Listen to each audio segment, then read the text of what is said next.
Well, first of all, you gotta ask yourself why you're getting them. You know. Um, I would say don't even get them unless you really know what it's about. Don't do it to be cool or hairstyle or.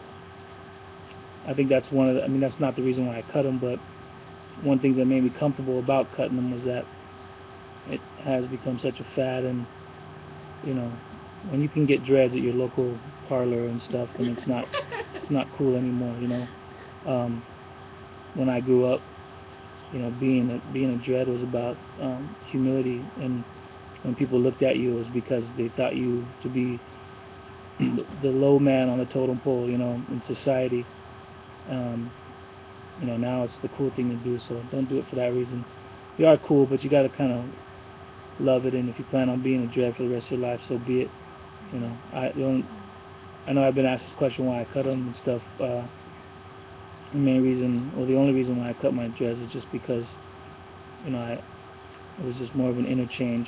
I didn't want to cut my hair, but it was just a point in my life where I needed to make that, you know, new commitment and that new covenant, you know, with God and my faith in my life. And, you know, actually I think I'm sitting in the same place right here. That's where I cut them.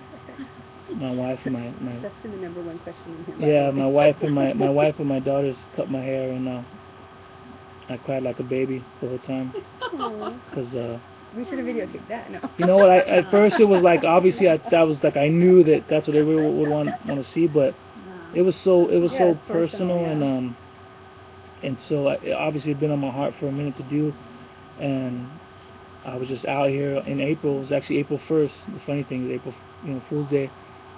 And I just felt it in my heart to do it, and I took a bunch of pictures with my girls and my wife. My wife was still pregnant at the time, you know, with my hair down, and then I just gave my wife the scissors, you know, and my daughters. And my daughter was she was bawling her eyes out because you know she's gonna be 8, and I've had my dreads for 11 years, so she hadn't seen me anyway, you know, other ways, so she didn't understand why. And I remember she told me, she's like, you know, it's okay, Daddy, you know, I like them. I'm like, it's not that, baby, it's just, you know, it was just a change of heart for me, you know, to keep all the awesome things that I've come to know in the last so many years, and it's just more of a cleansing, you know.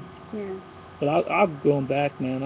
I said it on MTV that, you know, you don't have to have locks to be a dread, you know, I'm a dread at heart.